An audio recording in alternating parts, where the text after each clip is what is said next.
Assalamualaikum warahmatullahi wabarakatuh. Hello everyone, my name is Intan Zulfani Azzahra and I'm from BPI class 5D. And today I will present my work to fulfill the final project for research statistics in LT.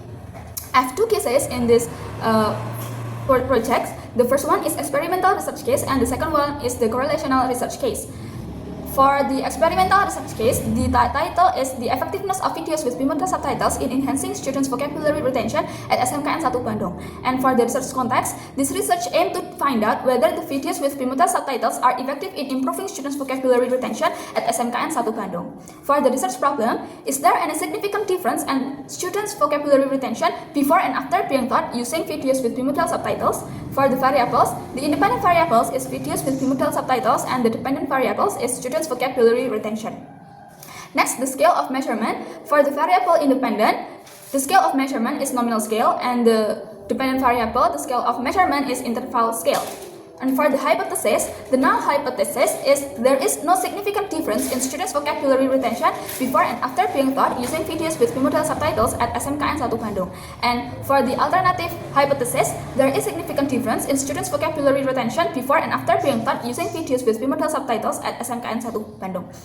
For the data, the research design in this research is pre-experimental design, so there is only one group and we'll be comparing the score from pre-test and the post-test.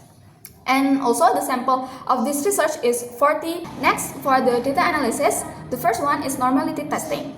Normality test was carried out to find out whether the data were normally distributed or not and to determine the type of formula to analyze the data. If the data are normally distributed, the researcher used parametric test, but if the data are not normally distributed, non-parametric test is applied. The first steps in normality testing are as follows. The first step is stating hypothesis. The null hypothesis is the data are normally distributed, and the alternative hypothesis, the data are not normally distributed. The next step, doing the test by using SPSS. Go to variable view, and then in the name column, type group. And then for the second line, type score. Change the decimal into 0. And then in values for a group, type 1 in value box and type pre-test score in label, and then click add.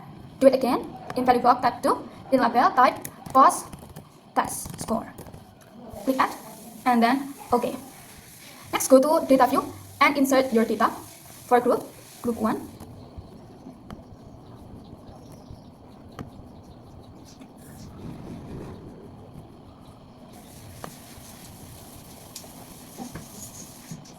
After input the data, click analyze, click analyze, and then descriptive statistics, and then choose explore, drag group to the vector list and score to the dependent list. Click plot, tick normally plot with test, click continue, and then OK. After that, you will have the result of the test of normality. The sig is for the pre-test score, the sig 0.037, and the post-test score, the sig is 0.023. The result of the Shapiro-Wilk test showed that the significance value for pre-test and post-test were both lower than 0.05. Therefore, the data were not normally distributed and the null hypothesis is rejected. Thus, the non-parametric test or Wilcoxon sign rank test is used for further analysis. Next step is developing hypothesis. Null hypothesis is there is no significant difference in students' vocabulary retention before and after being taught using videos with bimetal subtitles at SMKN 1 Bandung. And for the alternative hypothesis, there is significant difference in students' vocabulary retention before and after being taught using videos with bimetal subtitles at SMKN 1 Bandung.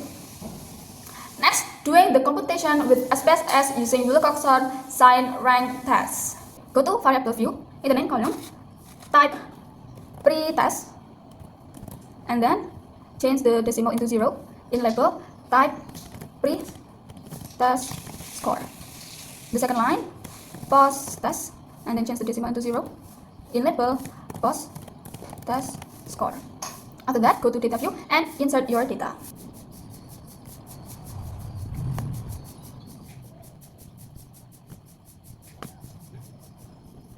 Okay, after you input your data, click analyze, and then choose non-parametric test, and then click legacy dialogs and choose 2 related samples.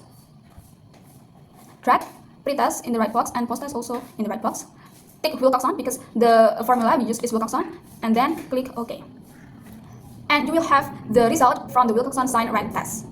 Interpretation from the result, as you can see here, the sig or the p-value is 0.000. It means that it is lower than 0.05. It means that the null hypothesis, there is no significant difference in students' vocabulary retention before and after being taught using videos with bimodal subtitles at SMK S1 Bandung is rejected. Since the null hypothesis is rejected, it can be concluded that using videos with bimodal subtitles is effective in enhancing students' vocabulary retention at SMKN 1 Bandung. Next is the second case, which is the correlational research case. The title for this case is the correlation between students' vocabulary mastery and the writing ability in argumentative text among the 12th grade students in MAN 1 Tulungagung. The research context, this study aims to determine whether there is a significant correlation between students' vocabulary mastery and their writing ability in argumentative text among 12th grade students at MAN 1 Tulungagung. For the research problem, is there any significant correlation between students' vocabulary mastery and their writing ability in argumentative text? For the variable, the predictor is students' vocabulary mastery and the outcome is students' writing ability in argumentative text. The scale of measurement for the variable x or the predictor, the scale of measurement is interval scale, and for the outcome, the scale of measurement is interval scale.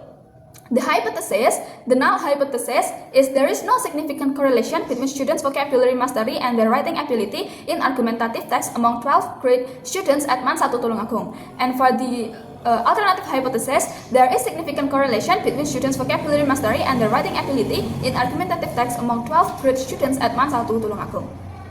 For the data, the sample of this research is 35, and then score is took from a vocabulary test and also the writing test. Next, the data analysis for the correlational case. The first step, also do normality testing. It is the same, a normality test was carried out to find out whether the data were normally distributed or not. This test is needed to determine the type of correlation analysis to be used for the study. If the data are normally distributed, the researcher used the Pearson product moment correlation. But if the data are not normally distributed, the Spearman rank correlation is applied. In the study, the normality test was conducted using the Shapiro-Wilk test in SPSS because the number of samples was less than 50 students. Steps in normality testing, the same as the normality test before. So I will show you immediately the result of the test of normality.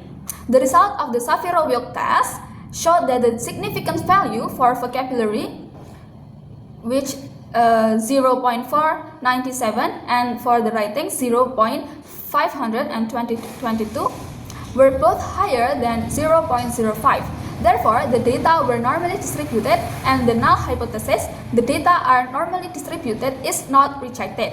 Thus, the Pearson product moment correlation is used for further analysis. Next is developing the hypothesis.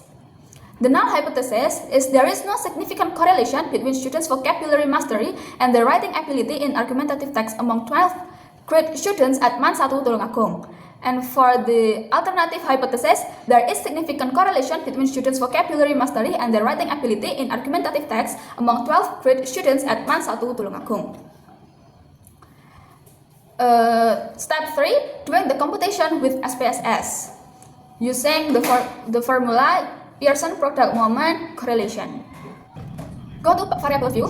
In the first line of column name, type vocabulary, and then the decimal change into 0, and for the label column, type vocabulary test. And then the second line, type writing, decimal into 0, and label writing test. After finish it, move to data view and insert your data.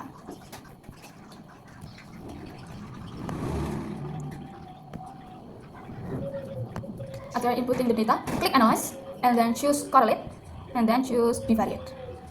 Drag both vocabulary and writing to the right box, and then tick the Pearson, because the formula we use is Pearson product moment correlation, and then tick OK. After that, you will have the result for the correlation case. Okay. Making the interpretation. The criteria of the correlation here, 0.00 until 0.19 is very weak, and then 0.20 until 0.39 is weak, 0.40 until 0.59 is moderate, next 0.60 until 0.79 is strong, 0.80 until 1 is very strong. From the result, the coefficient of the correlation is 0.997 here and here. It means that there is a very strong positive correlation between students' vocabulary mastery and their writing ability in argumentative text. And also, the p-value or the sig is 0.000. Considering that 0.000 is smaller than 0.05, it means that the null hypothesis, there is no significant correlation between students' vocabulary mastery and their writing ability in argumentative text among 12th grade students at MN 1 Tulungagung is rejected. Since the null hypothesis is rejected, it can be concluded that there is a very strong and significant correlation between students' vocabulary mastery and their writing ability in argumentative text among the 12th grade students of MN 1 Tulungagung. I think that's all from me. Thank you. Wassalamualaikum warahmatullahi wabarakatuh.